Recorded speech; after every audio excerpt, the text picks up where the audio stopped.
Nick Tracy accompanied his wife Annie to the party. He didn't want to go there, and he didn't want her to go, but she insisted. The party took place at the estate of famous football midfielder Mike White. White is 34 years old and retired after leading his team to the Super Bowl last year. He was large, blonde, and rich, made his fortune by wisely investing money from sponsors under Annie's company, and more recently, under Annie herself. Annie is a financial expert and works for Bragg Incorporated. The company works with many athletes and celebrities. Annie is 30. She is a stunning blonde beauty, and Nick considered himself lucky to have won her over and married her in college 8 years ago. Their son Travis is 7 years old and looks just like his father. Nick is almost 6 feet tall and has a medium build. He looks good-natured, but that's not true. He wasn't always this big. As a child, he was always the smallest and poorest child.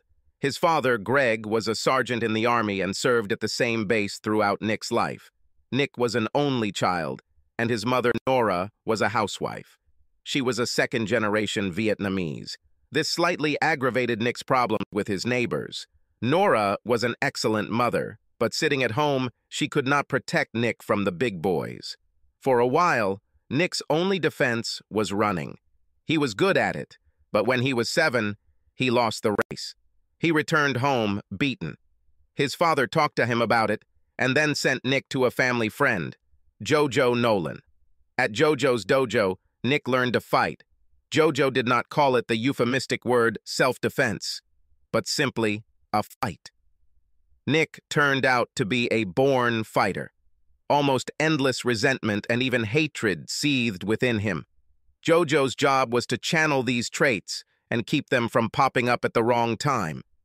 In terms of technique, Nick was strong and fast, although small. He went to Jojo's dojo 4 days a week, including Sunday.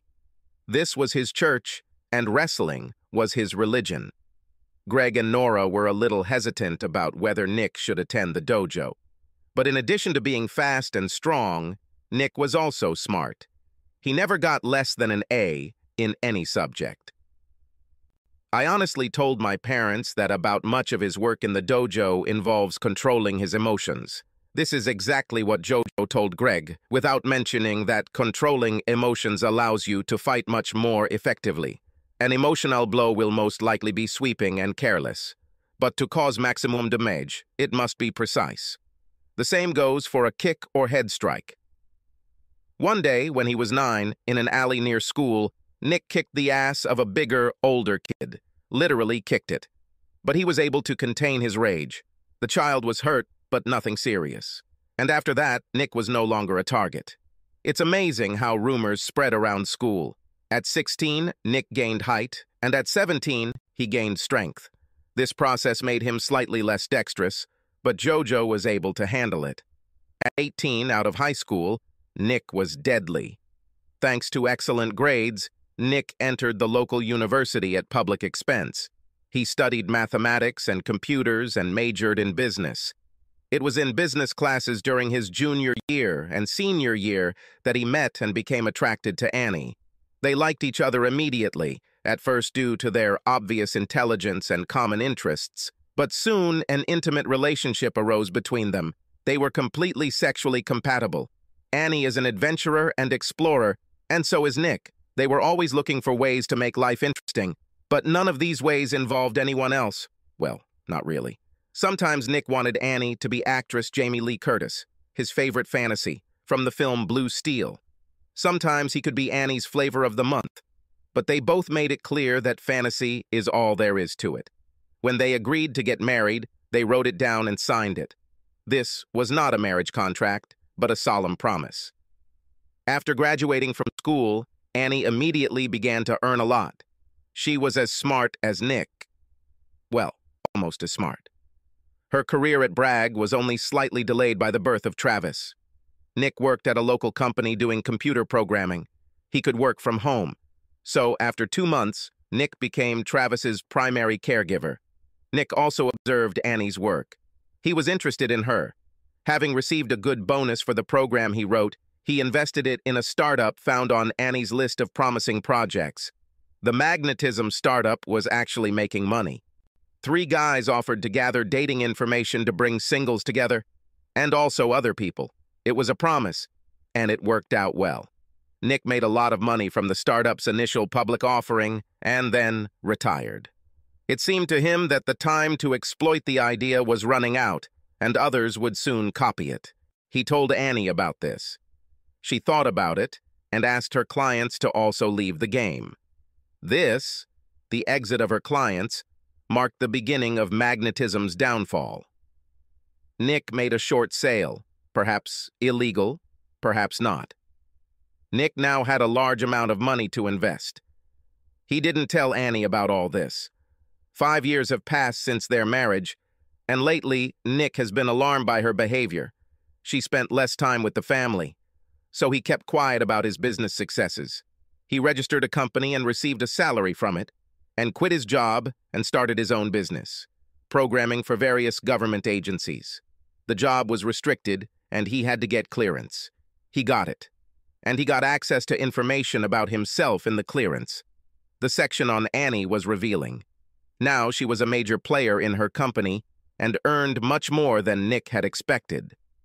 Nick checked where the money was and discovered that it was in an investment account at her company. Not illegal, everything is in the public domain, but Annie didn't mention it at home. She contributed to a joint account, and they filed taxes separately. But although Annie was a financial expert, she paid little attention to her computer.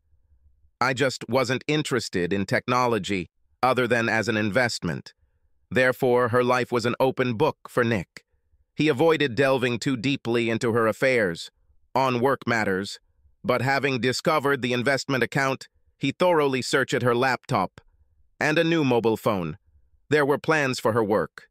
Nick's observation of Annie's technique did not raise any suspicions that she was walking, and that was precisely what Nick was interested in. Instead, she seemed engrossed in her work and the celebrities she and her company represented. The two of them went to parties thrown by actors, basketball players, baseball players, singers, and just rich people. These parties happened about 5 or 6 times a year, and Nick usually enjoyed it, even if Annie forgot about it once she got to the venue. But she always went home with him and never disappeared long enough to arouse suspicion. Their sex life was almost as great as ever. Almost. Sometimes Nick felt like she was somewhere else. He felt this way maybe once a month. This was one of the reasons he decided to check on her more often. But in the end, I decided that she was absent solely for work. Everything went as usual until she got Mike White as a client. White was married to actress Jill Slayton. She was a beauty, and they had 2 daughters, 6 and 8 years old. Annie's predecessor was Jake Blake. He was a rake and got into trouble by having the Whites as clients and making a determined attempt to seduce Jill Slayton. Jake didn't succeed completely, but she was seduced to such an extent that Mike noticed. So Jake went elsewhere, and Annie got his job. Part of the reason she got it was because she was a woman, and Mike asked for it. She didn't know that Mike was asking for her specifically. When Annie got White as a client, she began to spend even more time at work. She also went with Mike White and Jill to lunch. Jill knew that Mike had specifically asked that Annie handle his investments, so I went to lunch with them just to see what was what. Surprisingly, she wasn't completely against Mike having sex with Annie. She herself wanted to go to bed with her co-star in the film she was soon to star in. I thought that if Mike fucked Annie, he wouldn't be able to complain about her and Dirk Madden unless it was too public. At lunch, she saw that Mike was very, very interested in Annie. He tried to act businesslike, but she knew him very well. Annie didn't know. Jill even wondered if Annie would give in to Mike. She studied Annie and knew that she was married and had a child. But her husband was not a wanderer and stayed at home, taking care of his son. He looked average, and she thought Mike would be successful. She didn't care about Annie's marriage or her family. If Annie screws up, it will be on her. Jill and Mike were married for almost 10 years. In the first years, while on the road, he walked around a bit. It never bothered her too much. She did this herself. But in the last 6 years, ever since they both found out about each other's sins, they promised to save their marriage. and they both succeeded. But now Mike lusted after his financial advisor. Of course, she was a beauty, but still. Jill constantly dealt with sexy men using her on themselves, and only recently, with Dirk, she felt a strong temptation. She decided that a little activity on the side would not ruin their marriage. He loves his children, and so does she. They will both forgive each other. Maybe they will even be able to come to an agreement in a different way. Mike was one of the best sex Jill had ever had. It would have been difficult for her to give it up, but she had come to believe that lack of variety could be the spice of a bland life, at least in the sexual part of it. After dinner, Jill joked with Mike as they drove home. "Do you want this, bitch? I saw everything, no matter how hard you tried to hide it from me. Sorry, we made a promise, and I will keep it. What if I let you go? Will you let me go? Why? Because of that asshole Dirk. I don't believe what I heard about his manhood in his pants. But maybe you know about it. Don't know. Just rumors, so to speak. No direct experience. But we will work together for 2 months and he will pursue me to show him off. And you'd like to see if it works. Maybe. If he turns out to be a loser, then it will only be a one-time thing. Jill, I don't agree. We have a family. And we will keep it. I will always love you the most. The other one won't interfere with this. Didn't interfere before. Anyway, I see what you're going to try for that woman, and she's married, Mike, and she has a child, not to mention my husband. Mike looked at her. You are offering something like an exchange. An eye for an eye? More like breasts for a man's instrument. But yes, you will have to make every effort to keep this a secret. I don't want girls to read about this in the newspapers or online. This will be my main condition for him. If he breaks it, I'll let you break it. I will say that you are a jealous husband who has many friends with guns. It's clear. Maybe. Let me think it over. Do you know what?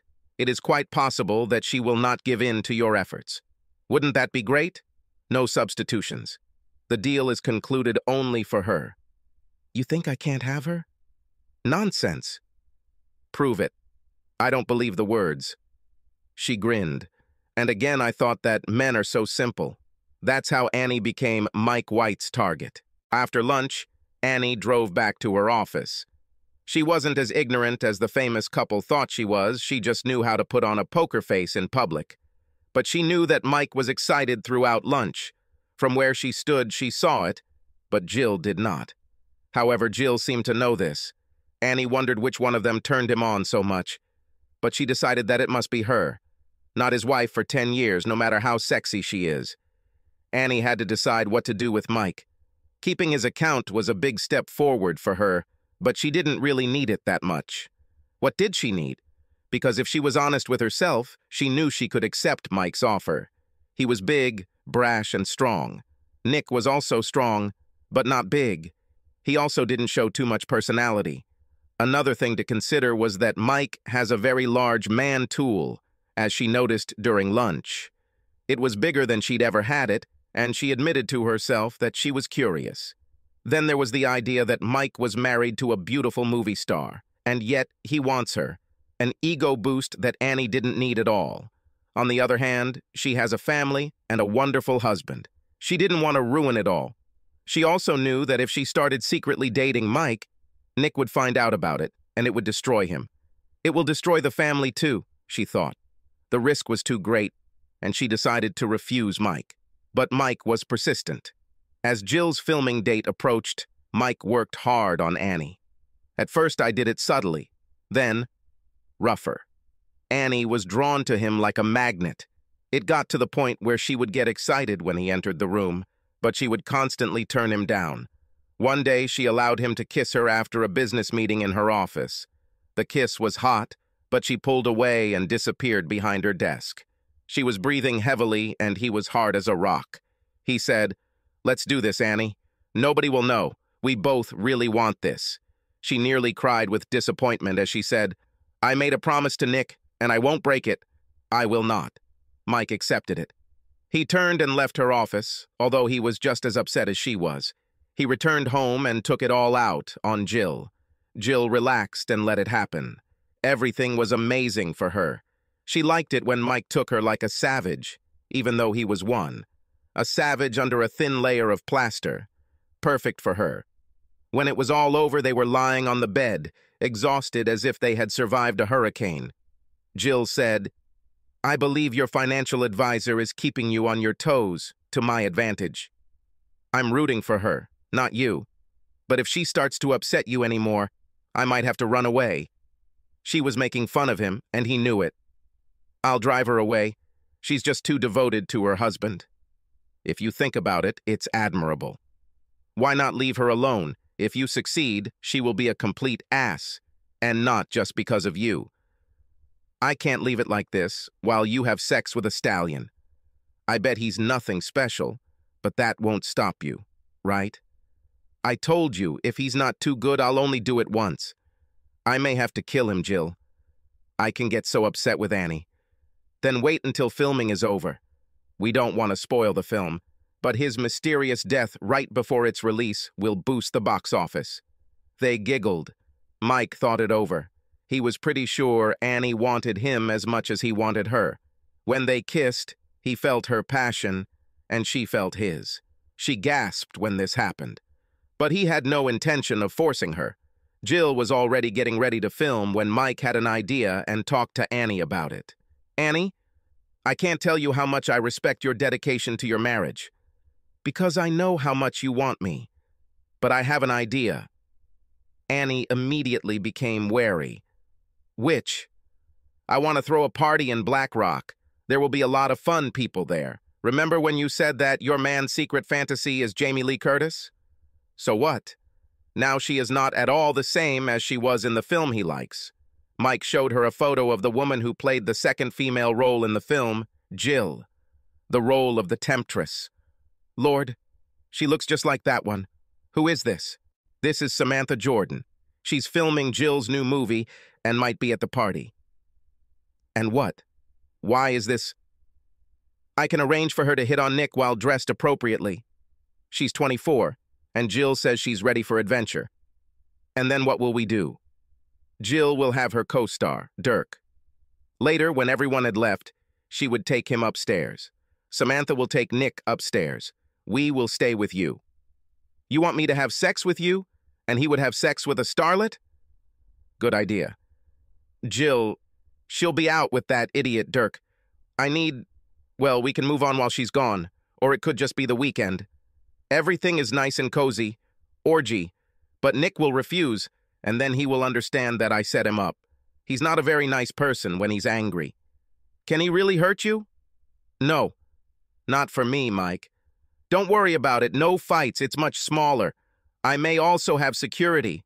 Actually, at these parties, I always have security. He goes to some dojo, you know." Mike just smiled. The conversation took place during lunch at a restaurant, and they were sitting in a dark booth. Mike is next to her. He pulled her towards him and kissed her as she turned around, placing her hand on his hard manhood. She did not remove it and kissed him in response. He thought he could take her right here, but it was too risky. She weakly pushed him away and whispered, "Oh my God, Mike, oh damn. God." She pressed the button to call the waiter, and he immediately appeared, looked at them, but said nothing. Mike paid the bill, and they left. Annie returned from lunch in her car. The Black Rock party was scheduled to take place on Friday afternoon. Musical groups, many celebrities, mostly from films, possibly several ball players, and perhaps a wife, or maybe not. Annie was worried about how to invite Nick to the party and how to get him to make the trade. She knew him, and he didn't seem sexually flexible, at least as far as other partners are concerned. That's why they signed that promise. In addition, he is smart and will immediately understand what is happening. But if she tells him in advance, he will never go. That night over dinner, chicken roast, Nick's signature dish, Annie told him about the party. Nick, Mike, and Jill are having a party before she leaves for filming. There will be many celebrities there. We're invited. On Friday this week. Nick looked at her. He knew about her attempts to confront Mike. At some point, He himself was going to confront Mike, but decided to see what would happen. He must trust his wife. Mike isn't the only handsome guy around her, but Nick knew Mike might have made some progress. He had information from a source at her work. He also knew that she had turned Mike down more than once. "I wanted to talk to you about Mike White. It seems to me that you are too close. He's after you, and from what I hear, he's close to getting you. It would be a disaster for you. I didn't do anything with him. He approaches me, and I say no. Well, maybe, but not a categorical no, right? And she never told me about it. Nick, I want to go to a party, and I want you to be there too. I'm not going to change. What I think is that you should leave him as a client. Like the previous guy, only in reverse. Now he has sexual desire. Maybe he should take a gay guy. You have 2 of them in your company. I won't do this. I admit that he is a temptation, but I won't give in. I don't want to go to the party. There he will try his best to get you. Things could get ugly if he does. Nick, he is a grown guy, and there will be security there. I can take care of myself. No offense." Annie knew Nick went to the dojo, but I didn't know how long he'd been doing this, or how good he was at what they were doing there. She seemed to know about his deep-seated rage, but she didn't know just how strong it could be. After all, she didn't know how dangerous the party could become. Nick knew, and he resisted. However, as we learned at the very beginning, she insisted on her own.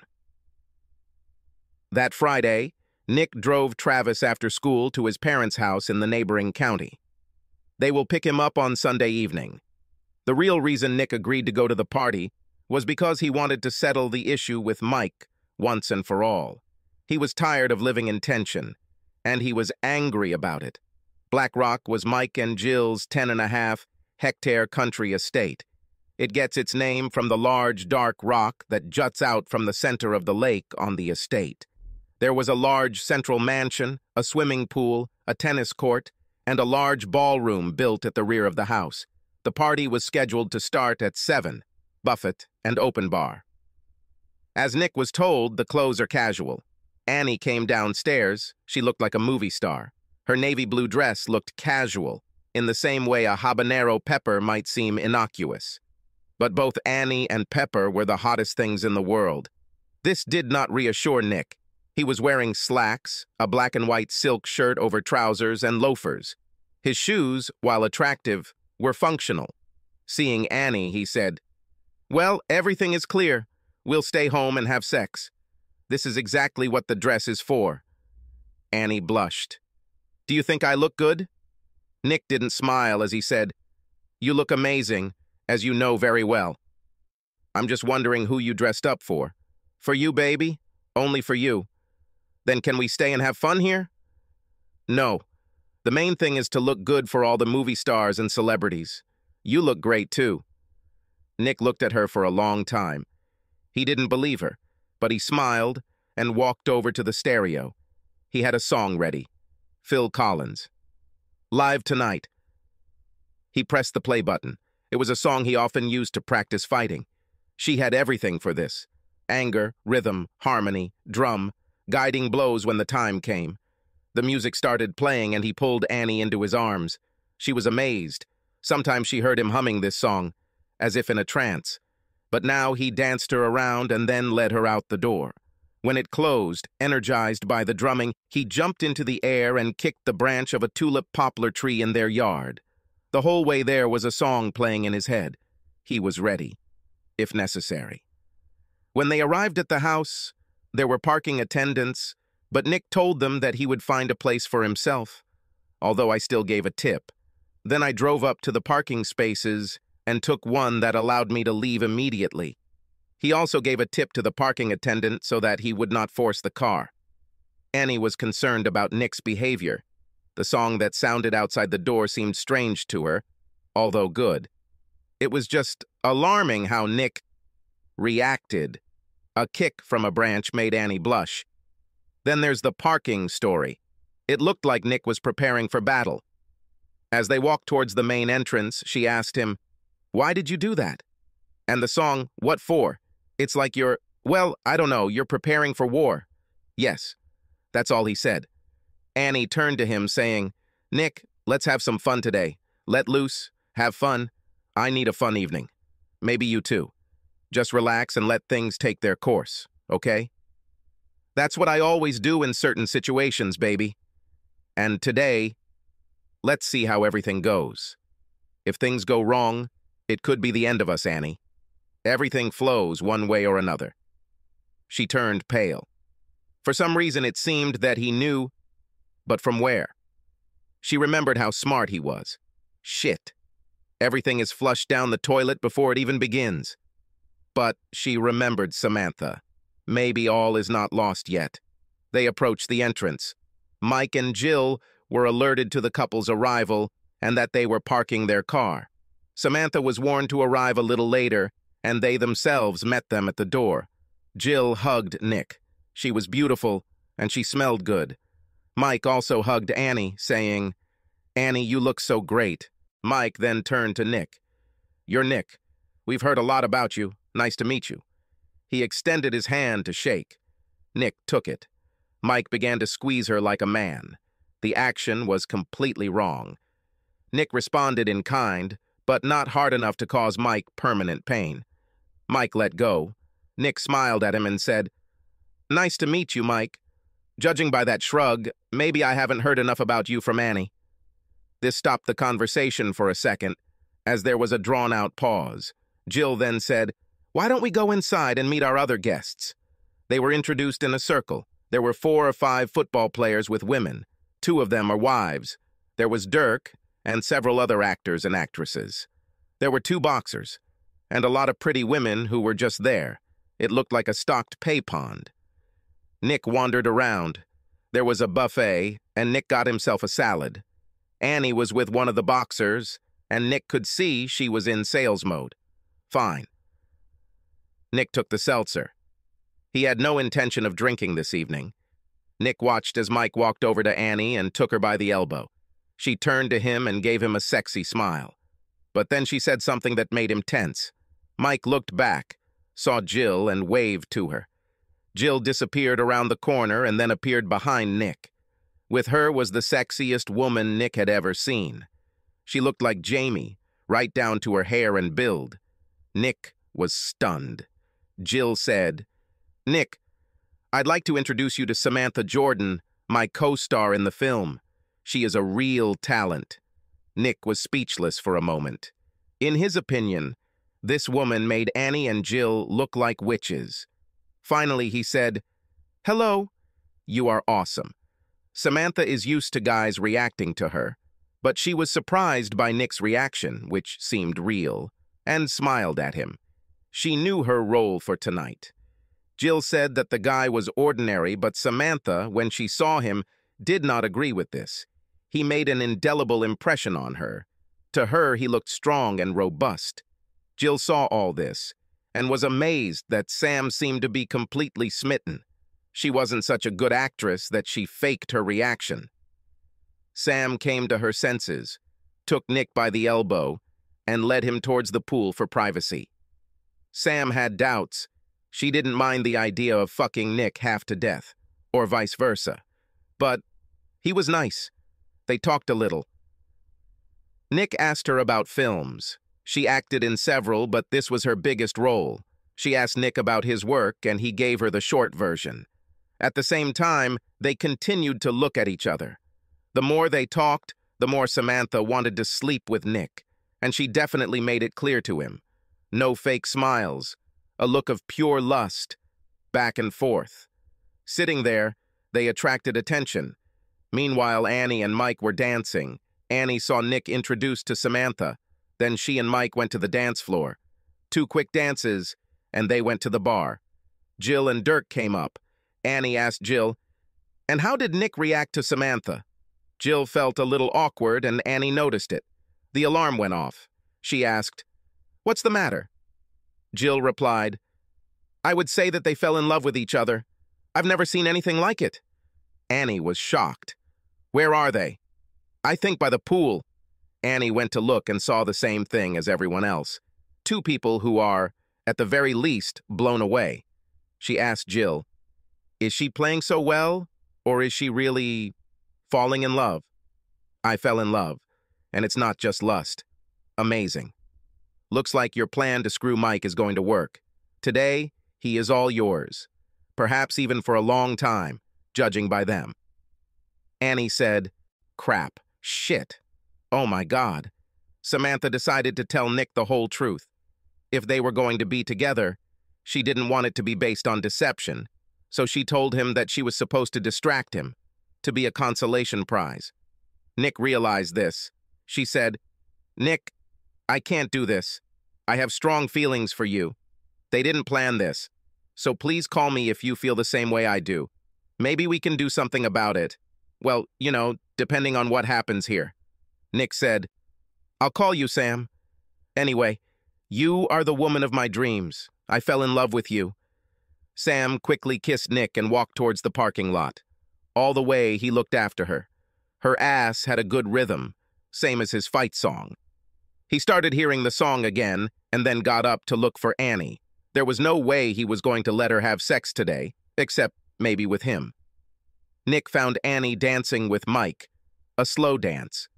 The place for dancing has already been cleared. Only Annie and Mikey, Jill and Dirk danced. A slow dance. Jill and Dirk kissed on the dance floor. Annie and Mike did this less obviously. Annie had her doubts. Her husband, her love. She may have lost him, but she didn't believe it. Not really. And Mike's big tool was driving her crazy, rubbing against her stomach. Her ambivalence evaporated. Lust was winning the battle. She let Mike grab her ass and pull her towards his tool. He moved back and forth as if they had already had sex. Mike kissed her, sometimes tenderly, sometimes more insistently. Annie is lost. At that moment, Nick emerged from around the corner. He moved to the rhythm of his song. 2 guards moved towards him. Nick ignored them. They were big guys, but he thought that they had only size and no ability to fight. Nick patted Mike on the shoulder. I'm cutting in. Mike replied, Go fuck Sam. Today Annie is mine. I sent Sam away. She's gone, but Annie is free, and she's my wife. So fuck off. Mike walked away. He waved his hand to his guards. They came up. Nick looked at Annie and said, You set me up, woman. And if you stay here, we're done for. There will be no turning back. I do not believe in this. You won't leave our family because of one night. The only night. We bet? Because I won't let you have sex with this guy. And if I have to kill him, I will do it. This made everyone freeze. Mike could see that Nick was deadly serious, but he couldn't understand how Nick could carry out his threat. He waved his hand towards the 2 guys. Annie froze when Nick spoke. Now she was afraid. There was no more sexual arousal. She said, I don't understand why you wouldn't agree to this. You really liked Samantha. You could have a great time, and so would I. Nick replied, I can't allow this. We made promises. I do mine, and you will do yours, whether you like it or not. At least this evening. If you feel like you need a new male instrument, we can divorce. But your little setup won't work here, Jill said. Mike, leave it alone. I won't have sex with Dirk. Leave it. I won't. This guy's talking nonsense. Mike turned to Annie. Do you want to leave with him? Annie replied, I have no choice. If I don't leave, something very bad will happen. Mike decided to get rid of the irritant and told the security guys, Throw this guy out. Now. They moved towards him, 1 on each side, and they grabbed him by the hands. Nick watched Annie. She didn't move. She just looked. Then she stepped towards Mike. It took Nick less than 10 seconds to disarm the 2 guards. He stomped on one's foot, turned, and punched the other in the throat. Then he turned to the first one and also hit him in the throat. They fell like big trees. Nick heard his song. The rhythm sounded in his head, loud and clear. Composition on the air. Drum roll. Now nothing could stop him. Mike got burned. Mike felt fear like he had never felt before. Annie's soft-hearted husband is going to kill him. And in an instant, he realized that he could not defend himself. But I tried. He swung at Nick, who stepped aside and laughed. Nick swayed to the music. He hit Mike in the crotch, and then hit him under the ear with the edge of his hand, and Mike fell. Everything happened very quickly. None of the women had time to react. They were stunned by the rapid disposal of the security guys and barely had time to move before Nick knocked the big Mikey down with a second blow. Nick obeyed the rhythm in his heed. Beating his rhythm, he raised his leg above Mike. But Annie realized that Nick was going to kill Mike, and she screamed, "No, Nicky! No, Nicky! He's not worth it!" Nick heard her. Not words, but a cry, primal fear, and he hesitated. Mike fell, but didn't pass out. He was a professional athlete, and an elite one at that.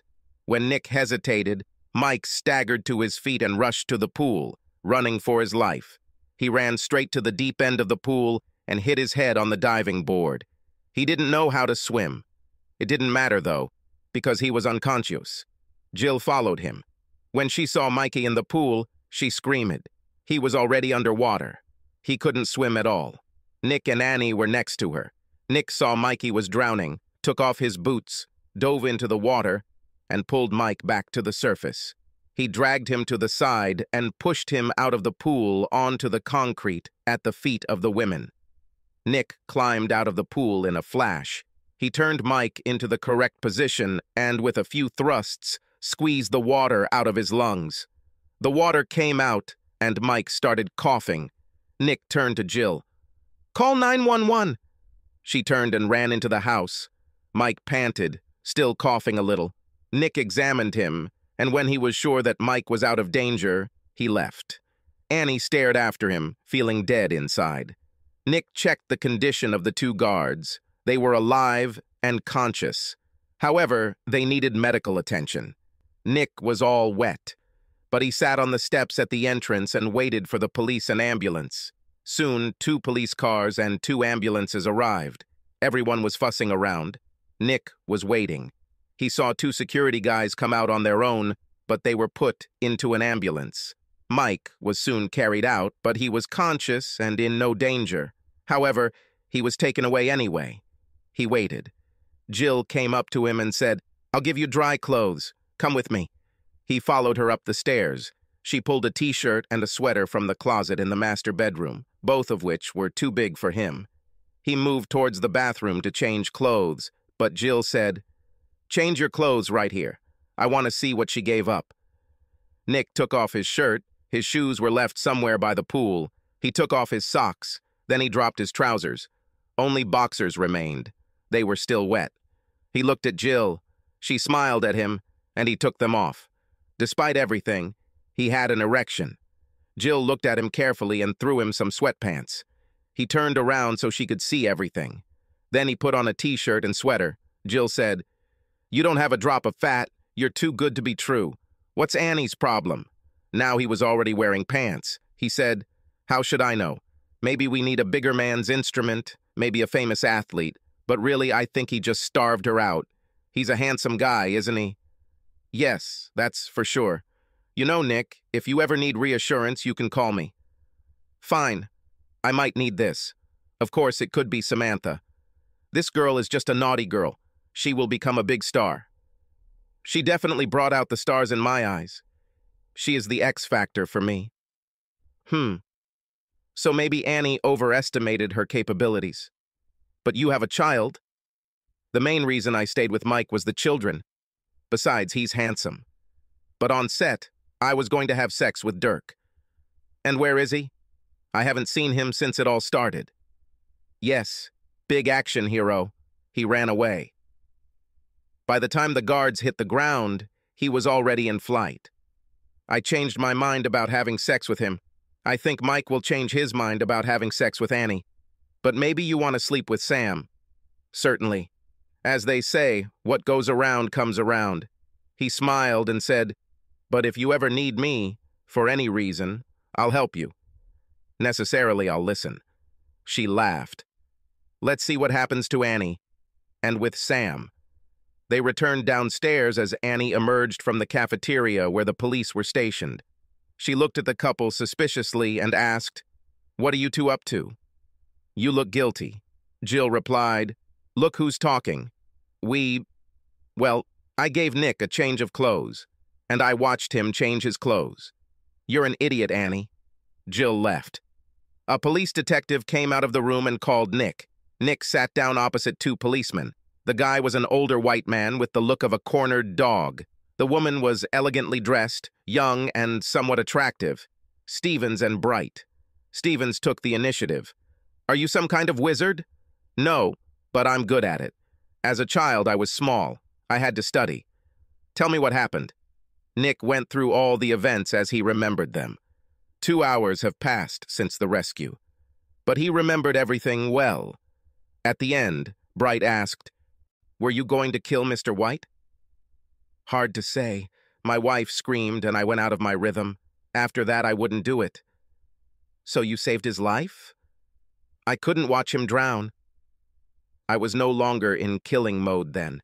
Besides, if he were dead now, I would have much more about bigger problems. You know he hit me first. Well, I tried. That's what everyone says.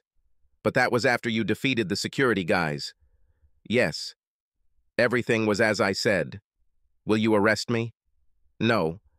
The decision is up to the prosecutor, but the case will receive wide publicity. So, we don't know. The new prosecutor is a liberal, so we have no idea what she'll do. So I can go home? Yes. By the way, there are videos everywhere in this house. We are downloading it now. We will contact you if we have any further questions. Don't blame Mike White for trying to hit me. He's good for nothing. Bright laughed, but Stevens remained serious. Nick wasn't trying to be funny. Nick walked out onto the main landing where Annie was sitting on the stairs with Jill. He looked at her and said, "I'm leaving. You can come with me or not." Annie stood up. She turned to Jill and said, "Jill, thank you for an interesting evening." Jill smiled at her. "I hope the next party will be a little more modest. I also hope that you both make peace." She looked straight at Annie.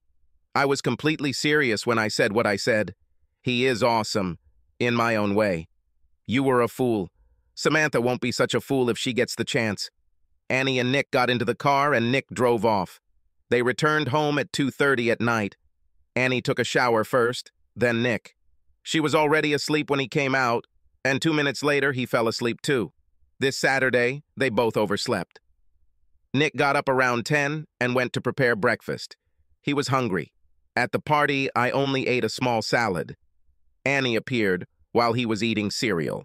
She was dressed in a short sleeveless dress of faded pink, knowing full well what Nick liked about this old thing. But Nick looked at her and went back to his cereal. A minute later he said, "I'm not that simple. And even if it did, it would just be sex." Annie smiled. "That would be a great start. Just let me know. I owe you. And I'm ready to pay. And pay. And pay." Nick was crazy about her. But then I thought about Samantha. Annie was eating cereal, corn. Chewing, she spoke. "I'm sorry that I tried to conspire against you. It was very wrong, and I hope that someday I will be forgiven. Until then, you can get whatever you want from me." She looked at him, up and down. "In the last few hours, 2 movie stars and my very sexy wife have proposed to me. And yet, somehow I managed to resist, which is more than you could have done if I had left you there with Mike." "Mike, this is strength." "Well, that's what I thought. But you beat him like a drum. I knew you did this in the dojo. But God, Nick, I'm very good at a lot of things, Annie. Maybe I just don't promote myself enough. I told you about my hobby." "Yes, I told you. Can I go to the dojo with you?" "For what?" She blushed. "Because it's so hot. You can beat up anyone, and I can't help it. When I imagined you beating up those guys, including Mike, I almost reached a no-contact climax. I'm a puppet in your hands." She stood up and took off her dress. There was nothing underneath. He looked her up and down. I saw how excited she was. He stood up, walked around the kitchen table, and pointed to the floor. She immediately knelt down, realizing what he wanted, and pulled out his male instrument. The last one was not so easy because he was very hard. Then she set about it with a fervor she had not shown for a long time. He was impressed. He picked her up and carried her to the living room sofa, bending her over the back. She knew what to do. She squirmed in front of him. He spread her and plunged inside, rubbing the sensitive part of her private part against the back of the sofa with its rough upholstery. She reached the finish line and exploded like a TNT bomb. He continued to work on her, and she continued to pulsate, rising to the heights of climax. Then he came to the finish line, erupting like a volcano again and again. Nick knew she wasn't faking her new attraction to him. Not to say that she had been as cold as a fish before, but to be honest, their sex had been a little stagnant until that evening in Black Rock. Now she was so hot for him, and very, very hot for herself. Nick's thoughts raced between movie stars. He wanted Samantha badly. She may have become a threat to his marriage, but he also wanted Jill. He saw her when she looked at him naked, and he could have her. She saw how easily he handled her big, strong husband, and it turned her on. Just as Annie was aroused, he thought that he could have many women, just at what cost? Beating up their men? No, he couldn't do that, at least not often. He needed to think things through. Of course, not all women want a guy to beat up their man and fuck them. Of course, that wouldn't be civilized. Annie caressed his manhood, and then grinned, saying, "Oh, we'll have so much fun." They spent most of Saturday in the grip of all-consuming lust. We had sex in every way we could think of. By 10 o'clock at night, Nick was exhausted and couldn't do it anymore. Annie cheered, saying, "I won the sex competition. You were a good competitor, but the woman has the advantage." She didn't say, but she thought, "Let's get the next one." He was still giggling as he fell asleep, but if he had heard her thoughts, he would not have been so complacent. Sunday started off modestly.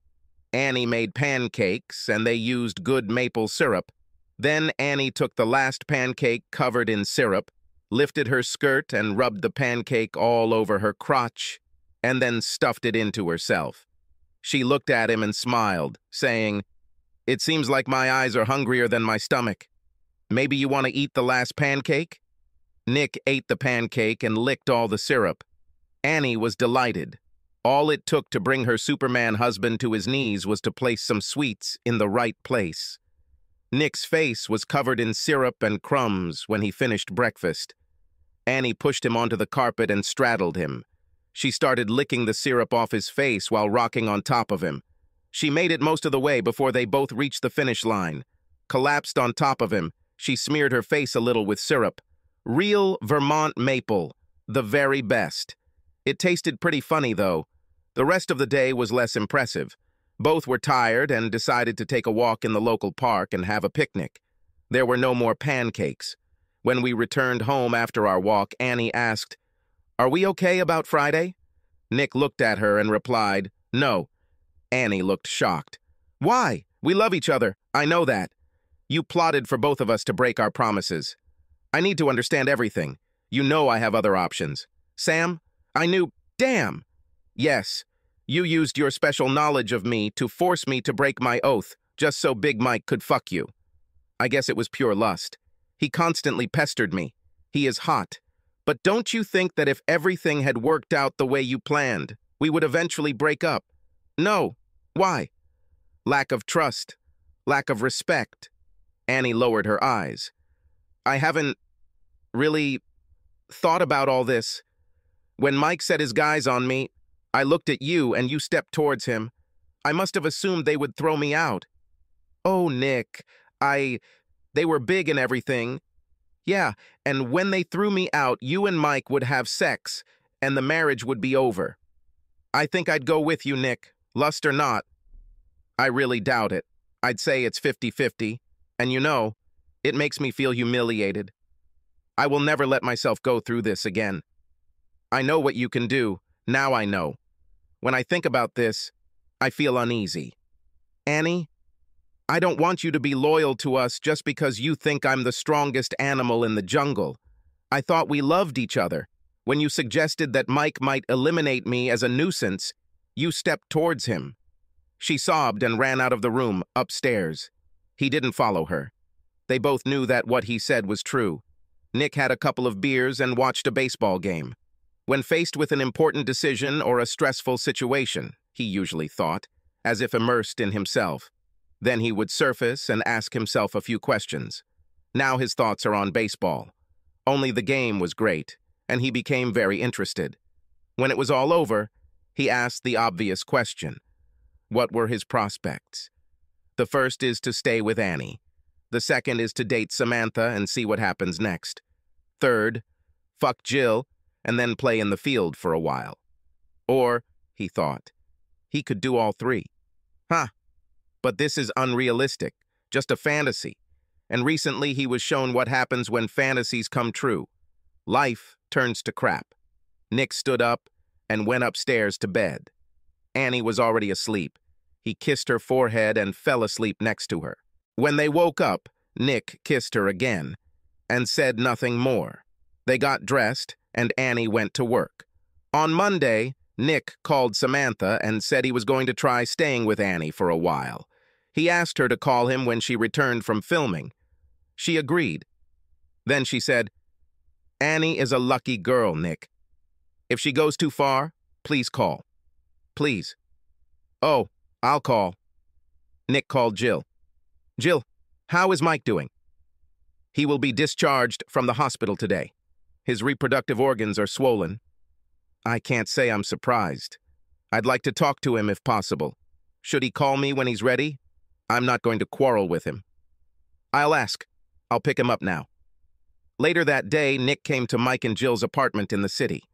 Mike was sitting on the sofa. "What do you need?" "Sorry for not getting up. I wanted to say that I decided to try to save my marriage. Of course, I'm not very pleased that you spent so much time and effort ruining everything, but I can understand. Famous man. Sometimes he behaves narcissistically. Yes, I'm actually sorry. You can say I'm an asshole. I was like that with Annie and with you. But I'm not always like this. Then why now? I found her to be super attractive, sexy and smart. So smart. Sorry. If she's still your consultant, can you get rid of her? Yes. Especially because you could very well kill me if I don't. It's bad for both of us. Especially for me. Something like that. Fine. Keep your word. I'll hold back. Jill, who was listening to them, said, "I will make sure he is satisfied. I'll take it with me to the shoot and relieve you of excessive enthusiasm." Nick smiled. He's a lucky guy, and he knows it. Isn't that right, dear? I know. I just forgot for a while.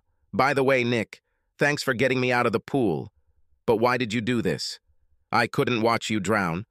But if you watch the footage, you will see how I hesitated before diving. I don't know what to think about you. He pointed to his groin. It hurts, but at least I'm alive. Yes, not an easy situation. Look, I have nothing against you if you leave her alone.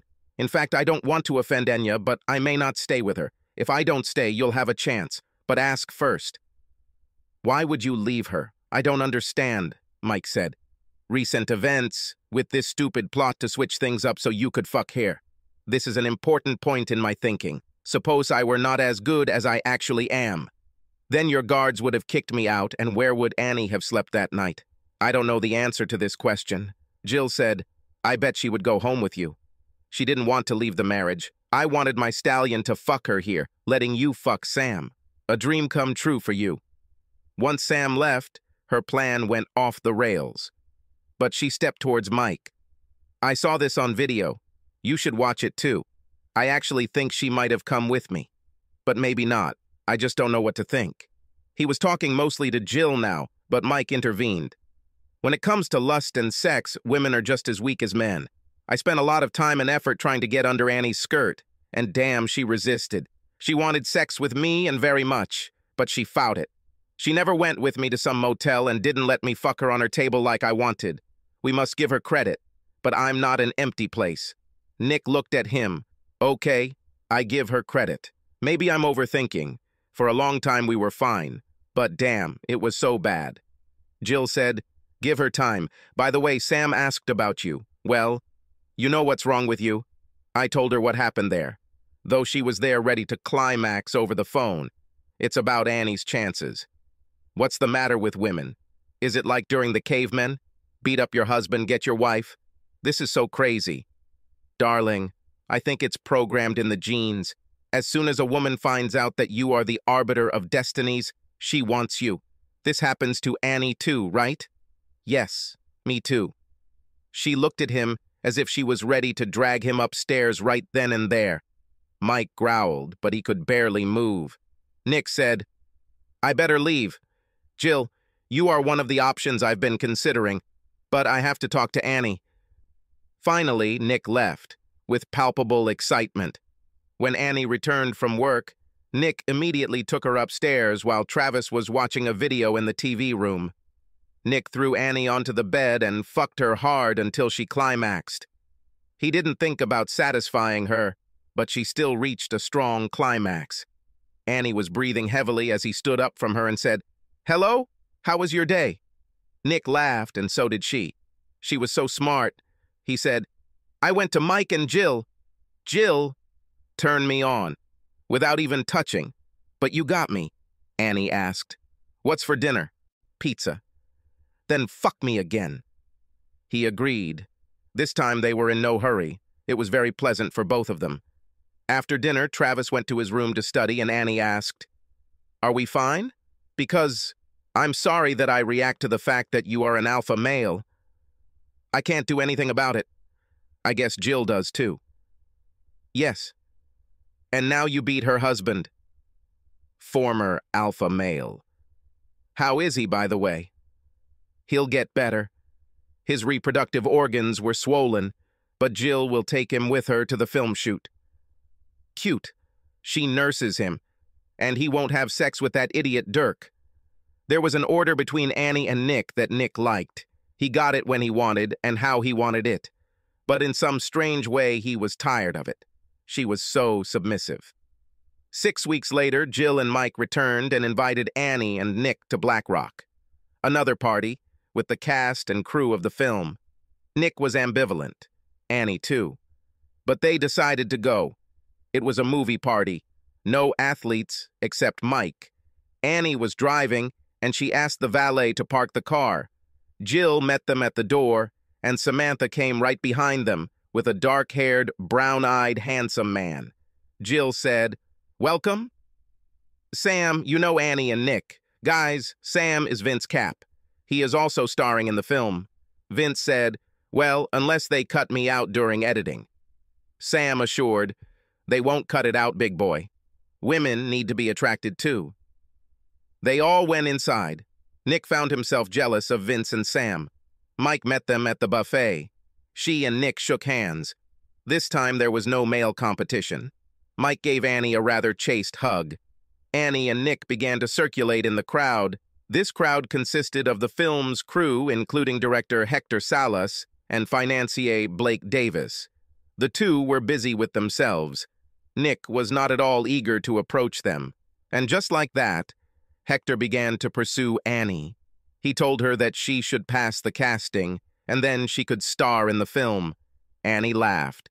Hector hugged Annie, but she soon pushed him away.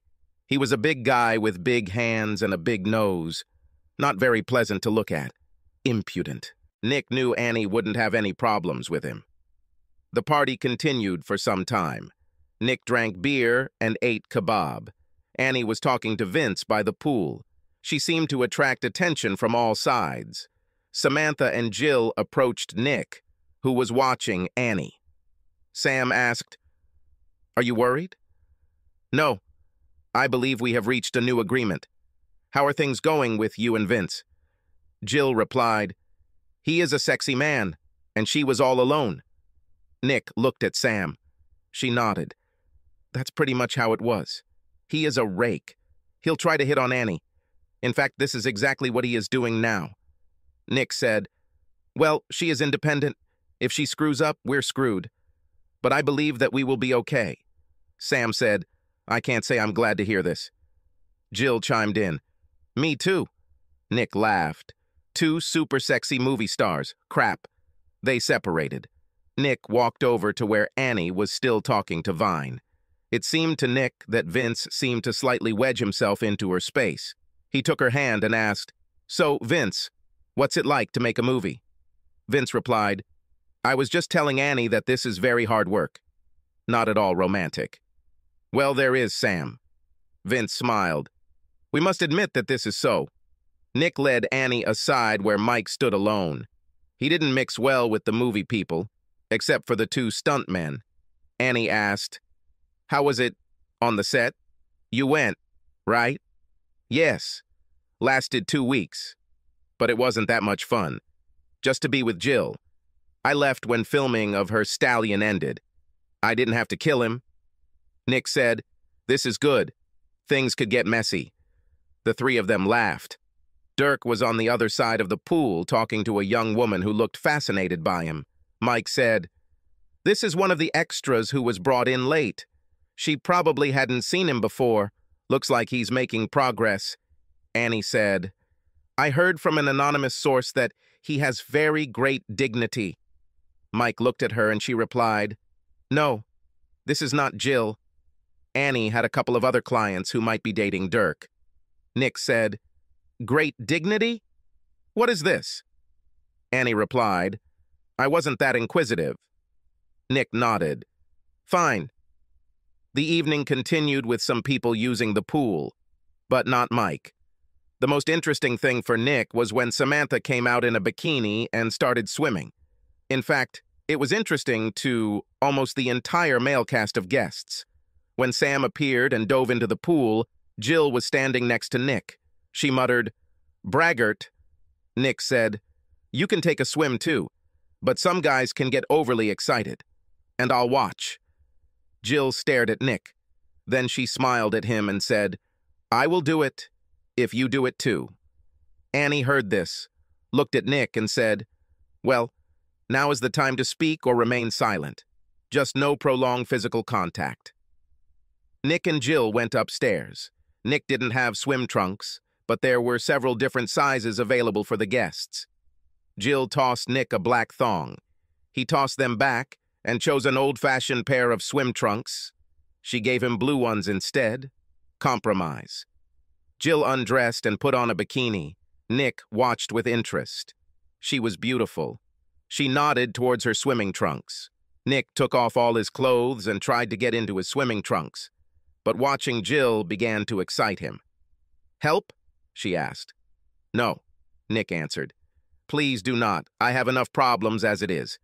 He squeezed himself into his swim trunks and lost his hardness in the process. The two of them went downstairs. Jill plunged into the water, took 3 steps, and dived in next to Sam. Nick was impressed with the dive. There was a diving board, and Nick knew how to use it. He jumped, took a few short steps, and performed a perfect somersault into the water, emerging to applause. One of those who applauded was Annie. She knew that every woman present wanted him, including the movie stars in the pool. But he was hers, at least for a while. Vic approached Annie as she watched Nick flirt with Sam and Jill and said, "You are as beautiful as those two." She looked at him. He was very handsome. Big and beautiful, she said, "Thank you, but your mission to get me will not succeed. And in the end, you won't like what happens." With feigned disappointment, he smiled charmingly. He was definitely an actor. Gil, Sam, and Nick left the pool. Jill said, "There are suits upstairs for anyone who wants to swim, and on the tennis court we will have dancing to music with a DJ." Sam and Jill, along with Nick, approached Annie and Vince. Vince openly stared at women. Then, to Annie's surprise, he started staring at Nick. Annie asked Sam, "What does it mean?" And Sam laughed. "He plays for both teams. Interesting guy, I'll tell you. Maybe you should keep an eye on Nick." Annie giggled. "If Nick leaves with him, I'll get to Mike. And perhaps to both of you, too." Jill and Sam, still wet, moved closer to Annie, as if some secret signal had passed between them. They began to hug her, one on each side, until she broke away. She sighed. "Just kidding, girls. Kidding." Both women looked so disappointed until they started laughing. Nick watched all this, and his swimming trunks could not hide his reaction. All the women noticed this immediately. Jill said, "Oh God, Nick, what is this?" Nick replied, "You know, you saw it." Then Sam said, "But I didn't see it. Now it's my turn." She grabbed Nick's hand and pulled him inside and up the stairs. Annie followed them. She was still dressed, but wet from the hug. Plus, she needed to protect Nick from the predatory Sam. If this is still possible. She thought that this was all almost out of control, and the threat was only growing. But it turned out that she was not so against it. Right behind Annie was Jill. She was more than curious what would happen. The four of them found themselves in the master bedroom, where Nick had previously shed his clothes. Annie said, "We have to get out of these wet things." Jill let out a cry of glee, and her top fell to the floor. And before she had even pulled her bottom off, Sam was already naked. Annie took longer as she was wearing a dress and panties, but not much longer. Nick became a victim of sexual overload. He stood there, stunned by the way the women looked at each other. He understood that almost anything could happen, but he did not know what he wanted. Strictly speaking, this was a lie. He understood perfectly well that he wanted to fuck all three of them, and first of all, Sam. But this did not fit in with his position on sexual morality in marriage. But this position has already changed a lot. Despite all the prohibitions, Jill came up behind him, knelt down and pulled his trunks down, his tool popping out. She reached out and brushed his hands. Sam moved closer to Annie, pulled her close and kissed her. Annie answered. But then Jill came out from behind Nick. She said, "No more promiscuity. The party continues, and I am the hostess. And I won't let you three have sex without me." She tossed Sam and Annie dresses for the pool. Short. I put one of them on myself. Nick was still naked, and the women were looking at him. Annie asked, "How do we dress him?" Jill replied, "Why should we let him wear clothes?" Sam said, "Because we want it for ourselves if it comes to that. We have to cut off Vince and those young girls." Annie said, "I didn't agree to anything." She tossed Nick his usual swimming trunks and a t-shirt. Both others groaned. They all went down to the tennis court where the dancing was taking place. Mike walked up to Nick and said, "Have you already fucked all three?" "No. Although, Lord, we changed clothes right there in your bedroom, sorry. But there was nothing special." Jill stopped everything, Mike. "I couldn't stop myself. I guess I'm weak." Mike said, "I am ready to exchange with you for tonight." Nick looked at him. "No. That sounds interesting. But no. Jill is a real tigress. I just cannot. Oh shit. My mother raised me wrong." Mike laughed and then said, "Well, at least I'll dance with her." Sam, too. Mike walked up to Annie and took her to the floor to dance the jitterbug. Annie looked at Nick, who waved at her. The crowd thinned out. Jill danced with Vic. Samantha walked up to Nick and simply led him onto the dance floor as the DJ switched to slow music. Nick pulled her close. Sam whispered in his ear, "I think the time has come for us." Mike has Annie. He will turn her on, and Jill will try Vic. This was the ultimate test of his toughness. Moral fortitude, too. He passed one test but failed the other. The whole party looked like a bunch of teenagers playing Spin the Fuck. The slow music ended and Nick and Sam started dancing to the medium-fast music. Sam danced really well. She slid around Nick. Nick slid over her body and began to harden again. She answered him the same. They disappeared into each other. Meanwhile, Mike, as predicted, turned Annie on. At first he held back, remembering the last party. But Annie got excited, and Nick waved her through, allowing her to go to the floor with Mike. Jill and Vic weren't so excited. Jill was more interested in the other two couples. Vic was fine, but Jill was interested in Sam and Nick. It was like a depraved morality game. She knew that if Nick left with Sam, Annie would go upstairs with Mike. But I didn't know what would happen. And she didn't know what she would do if they split into pairs. She thought she would join Mike with Annie first, maybe then to Sam and Nick. Vic remained out of work. Then, at the prearranged time, DJ Mick took a break. It was unpleasant for him to do this because he was interested in the events on the dance floor. But union rules and all that.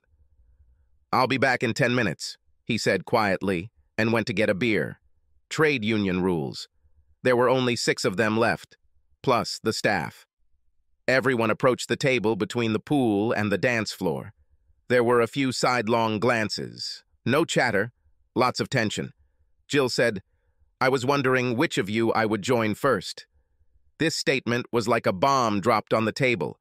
Annie held Mike's hand. Nick and Sam were sitting on the love seat with her legs resting on his lap. Jill was sitting on Vic, but it was as if he was just her chair. He felt left out. Exactly. Annie looked at Nick, and she saw that Sam would take him if she wanted. And it was at that moment that Annie decided that Nick was the only man for her, and that she did not want to share him. She stood up, dropping Mike's hand. Swaying slowly, she walked over to Nick and leaned down to kiss him. Nick kissed her back. Sam was still on his lap and heard Annie whisper to Nick, "It's time to go home, my love. Enough excitement to keep us going until next time." Sam stood up from Nick. Nick groaned, but Annie pulled him towards her and wrapped her arm around his waist. She looked around and said, "I'll take this man home, where he belongs." On the way out, Nick took the keys. He was in a trance-like state, so Annie drove the car. When they arrived home, Annie immediately took him to bed and removed his skimpy clothes. She covered him with her body and took possession of him. They made love slowly and sensually. Nick didn't think about Sam. He was only here with his wife. Everyone admits weakness sometimes, and at that moment we rely on others to make sure everything is okay, and we're lucky if we have someone who can do it. Subscribe to our channel so that your second chaff doesn't cheat on you, and go ahead and listen to the next story, because this story is nothing compared to the next one. If you're under 18, don't even think about listening to the next one.